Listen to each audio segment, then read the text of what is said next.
My name is Liz, and I'm a supervising speech and language therapist at the Developing Child Center in Dubai. So when they asked me to speak at the Baby Expo, I thought, what is a topic that every parent or expecting parent would want to know about? And I couldn't help but think of one very important thing I keep talking to parents about, I keep guiding parents about, which is play, okay? So today we're going to be talking about how play develops speech and language development, and how do we basically play with our kids, and what are the toys that might be appropriate for our children's development. So the topic is Play It Loud, the impact of play on speech and language development. And as I was just telling Principal Lisa, how important play is for our children's language development, okay? If I need you to remember one thing from this PowerPoint, is that play is the work of a child. Just like we all have our jobs, the child's job is to play, is to have fun, is to engage with their surroundings. And the most important way to do that is through play. So, we're not going to go through a lot of theory. I just want to generally tell you about the different types of play and different ways of play development. So we have, at a very young age, I'm just going to move a little bit for everyone. Yeah, I saw you taking pictures. Okay, so functional play, this is what starts between 0 and 2 years old, okay? So we're talking about sensory play, we're talking about motor play. The child's first way of discovering something is by putting something in their mouth. This is how they start breastfeeding, this is how they start exploring the world.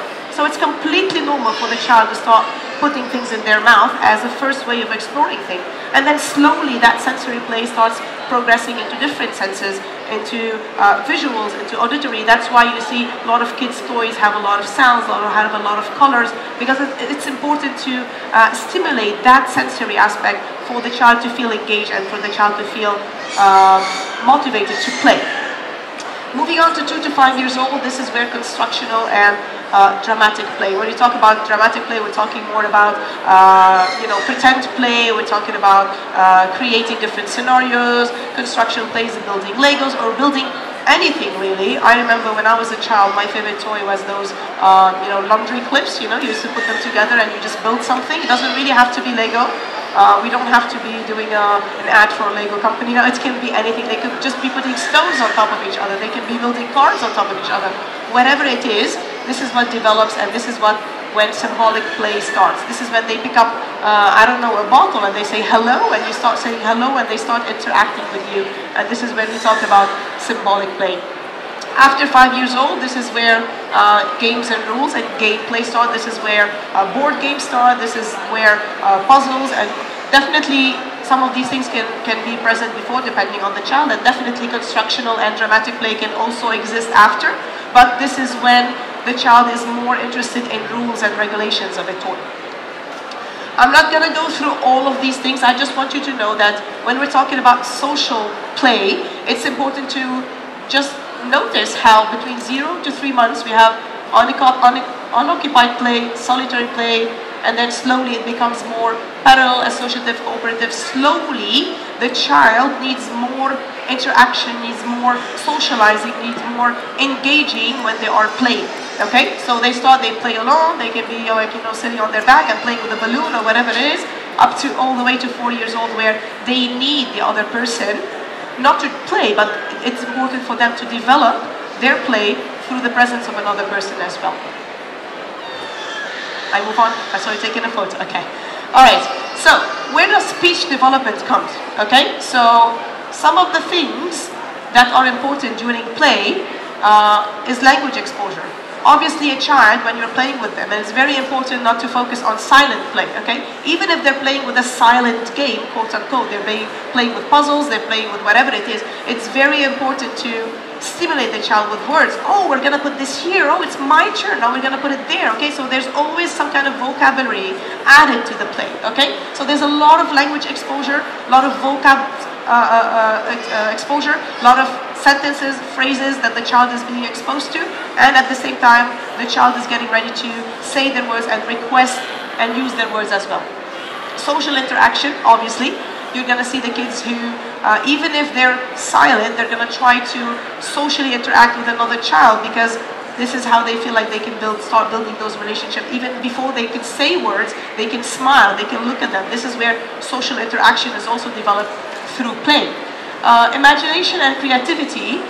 So this is mostly when you are doing any kind of storytelling, role-playing, imagining. We have kids around the age of 2, 3, 4, they're very creative and they start, making up stories, and it's important to engage with them. It's important to develop that part as well in their imagination and creativity part.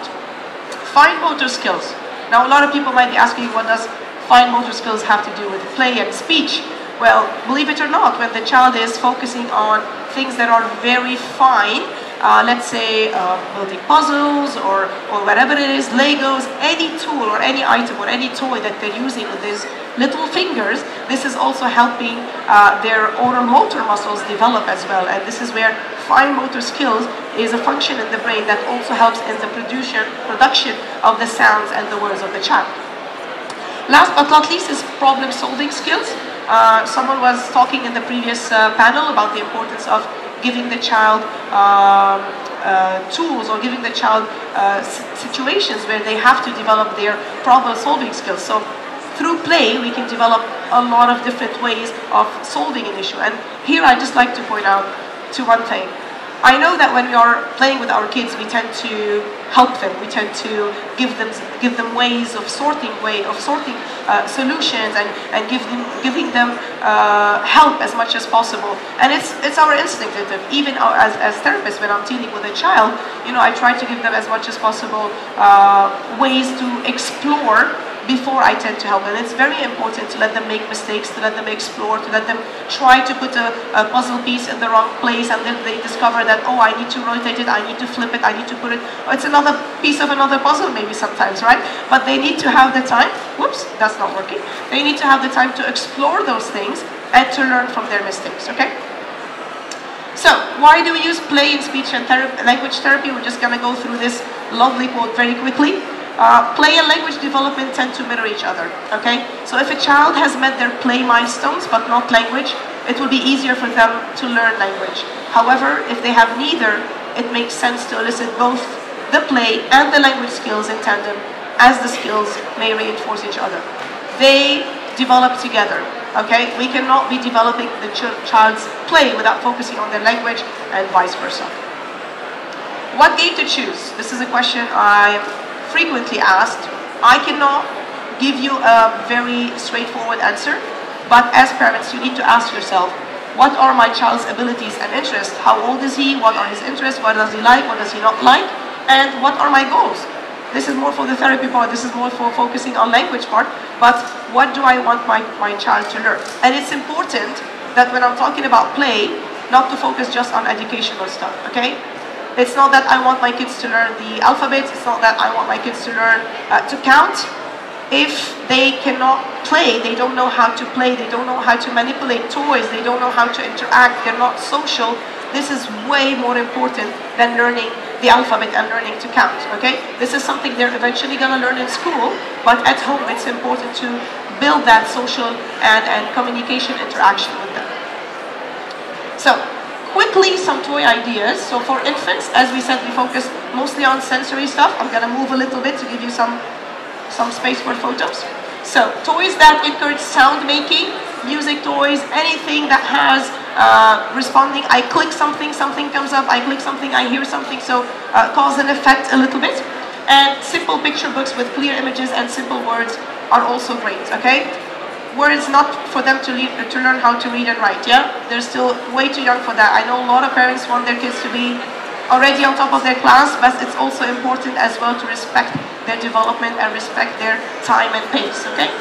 Toddlers, on the other hand, we move to things that are more, things that they can manipulate a little bit differently. So we're talking about animal figurines, vehicles, household item sets. I don't know if you've watched those Instagram videos or anything when you see that the child is presented with two different objects. I don't know, something from the house, a bottle maybe, and a very interesting, very expensive, very new toy, and the child almost always will go to the bottle because these are the things that they are mostly exposed to. These are the things that they capture their attention a bit more. And I'm not saying that it's not good and it's not helpful to buy a lot of toys, but at the same time, you don't need to buy a lot of things for the child to be playing with you. You can just grab a tissue paper and play with them for half an hour, okay? The older they are, the more sophisticated the item has to be, but still, you don't have to go and buy a lot of fancy, a lot of toy brands here are not gonna like me for saying that, but you know, you got the idea. It's about how you play with something and not what you get the child, exactly. When they're a little bit older, they are looking for something a bit more on the narrative level, something more about storytelling, something more about creativity and imagination. And this is where games that involve taking turns, using language, board games, all of that can be very helpful. And by taking turns, it's also important to focus on communication. It's also important to focus on everything that I need, that is not just the words, okay, for the child to be communicating. When I'm talking to someone, it's just not just my words, it's also my eye contact, it's also my body posture, it's just also I'm waiting for them to speak, then I know it's my turn now. So all of this interaction, okay, is also part of the communication development. Tips for parents, and after this we're gonna move on to any questions you have. So, be silly, be goofy, be fun, be playful, okay? Please do so. I have parents who come to the clinic, we're doing a speech and language therapy assessment, and what I want to see is how they play with their parents, and the parent would sit on the floor and they'll be like, tell Miss Liz, what's this? What's that? What's this? This is naming, this is labeling, this is SATs for little babies, this is not play, okay? Have fun with them, smile, laugh, play with them, be goofy, put something on your head, drop it. This is what the child wants, this is what the child will interact with, okay? Follow your child's interests and needs. If you like a game, it doesn't mean that they like it, okay? So it's important to focus on what they want, it's important to focus on what they need rather than what we want from them, okay? Encourage diverse type of play. So if the child is only playing, let's say, with one toy, it's important to try to diverse the... It doesn't mean that he has to play with everything, but at the same time, even if it's one toy, even if he's just playing with cars, instead of just rolling the car on a road, you can, I don't know, hide the car, where's the car, it's under the... Okay, so you can diverse the type of play and the type of activity that you're doing with that same toy, okay? It's important to diverse that as much as possible. Add language to play. Obviously, the whole topic is about language development and play. Silent play is to avoid unless these are the rules of the game. But other than that, it's very important to add language to whatever the child is doing. Okay? I tell parents, imagine you are watching a football game and you hear the commentator basically commenting on everything the player is doing. He takes the ball, he passes the ball, he shoots. This is what you're going to be doing with the child. Oh, we're taking the little baby. Oh, he's in the car. Oh, is the car going up? Okay? Everything the child is doing, you're going to be commenting on that. Why? One, the child is going to be more interested in what he's doing because he's hearing that someone is interacting with them. Two, whenever he's doing any kind of action and you're saying the verb or you're commenting on what he's saying, and then you're going to soon be linking that word or that verb with the action they're doing, okay? So if every time the child takes something and puts it inside, and I'm going to be like, oh, it's inside the box, and then soon they're going to start be linking that movement to the word inside or the verb or the adjective or whatever it is, okay? Learn when to comment and when not to say anything. Now, this is not contradictory to what I was saying, but it's also important to know that if I'm the one talking the whole time, the child does not have time to react. The child does not have time to answer me. So it's also important to know when to talk and when to comment and when to give them and pause a little bit and give them some time for them to talk back or to answer or to imitate, because imitation is the key in any kind of development. Okay? Next will be creating situations to stimulate communication. That can be through the toys and the plays that we have, but that can also be when they're changing, when they're taking their bath, when they're in the car with you. Any kind of situation can be an important situation, can be used to develop the child's communication, can be used as a situation to take advantage from and work on the vocab that I'm using when the child is taking a bath, or when they're changing. Oh, we're going to take it off, we're going to put it on, the t-shirt, the shorts, you want the red one, the green one. All of them are situations to work on the language and communication development. Adjust your tone, posture, and facial mimics, okay? Especially for babies, this is the first thing that they would pick up, okay? You can be looking at them, you can be talking in a very, a playful tone, and you can be talking about, I don't know, New York Times financial, and the children will still be laughing and they'll still be interacting with you, because the first thing that they're going to pick up is the tone. They're going to be looking at you, they're going to be picking up your facial expressions.